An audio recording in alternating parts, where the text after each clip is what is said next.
What's up, race fans? It's Jimmy Holley and Daniel Blair of Race Day Live. This is your official post-race show from the Glendale Supercross. And Jim, great night of racing if your name's Aaron Plessinger. Well, you know, he gets the second win of the season. Most importantly, when we head up to Oakland next weekend, he's got that red background. And, you know, he was on tonight. You looked at him in qualifying and stuff, and, you know, something that he got. It was a good start. He got a good start. And for Joey Savacci, he came into the night with the red plate, and he had a rough go in the heat race, main event, little mistakes, and somewhat of an off night. Maybe the first off night we've seen of him so far in 2018.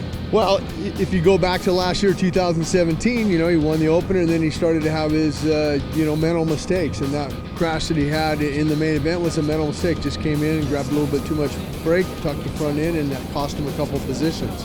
Now for Shane McGrath, he got out front, which is he's known to do, but he didn't pull away. I mean, we've seen this guy, once he gets clear track, kind of open it up, but just didn't have enough tonight. He was just a little hair off of Plessinger, but I think he's okay with second. Well, that's how you win championships. You know, he knows that, hey, I was a little off. Aaron was the guy tonight here in Glendale, and hey, I'll take second. I'll only lose 3 points to him, and it's not bad. I mean, actually, he didn't lose 3 because he was ahead of him coming in because he had that red plate tied with Joey Savacci. But, you know, I thought the guy that kind of reaped a little bit of the benefits was Adam Cianciarulo in that third. I think he rode really well, but you know, he's down a little bit more of the points. We got to see the 92 get up there for a win.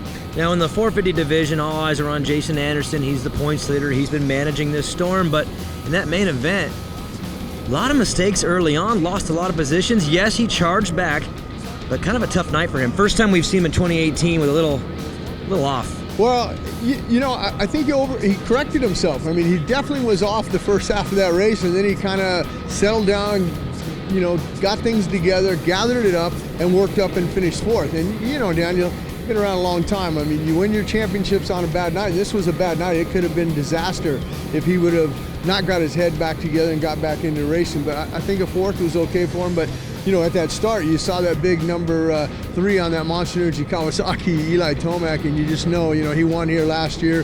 He won last weekend in Anaheim at the Triple Crown. He's got 2 wins now on the season. Is he going to start stringing together some wins? I definitely was 43 points coming in. He definitely gained some points on him, but that second spot, I thought that was a great ride, you know, just kind of by himself, Barsha, but then all of a sudden at the end, he started to come up on Eli, but Eli's pretty smart. He knows how to manage a race. Now in third place was Ken Roczen. He looked great all night, but wasn't able to get out of the gate very well. Got himself into third, but then he kind of plateaued mid-race. Said the track was very difficult. It was challenging, which he liked, but might have been what held him back from being able to charge up and get Justin Barsha. Well, you know, this is round 4 only. We got 13 of these to go, and I think Kenny's in a good place. He's going to win a few more of these, you know, this year in 2018. He'll get some wins, Kenny Roczen, for sure, when the circumstances are right. I just don't think that he was happy. A lot of these timing sections were sketchy. I mean, sometimes they'd be able to triple, sometimes they'd have to double. It's just, I don't think Kenny is quite, you know, wanting to pull the trigger just yet. It's too early in the season. If push comes to shove and it's, you know, he's only down 4 or 5 points and it's coming to the end, we'll see Kenny Roczen pull the trigger. Well, for here in Glendale, it was Eli Tomac and Aaron Plessinger who are victorious. Jim Holley, Daniel Blair of Race Day Live. This was your official post-race show.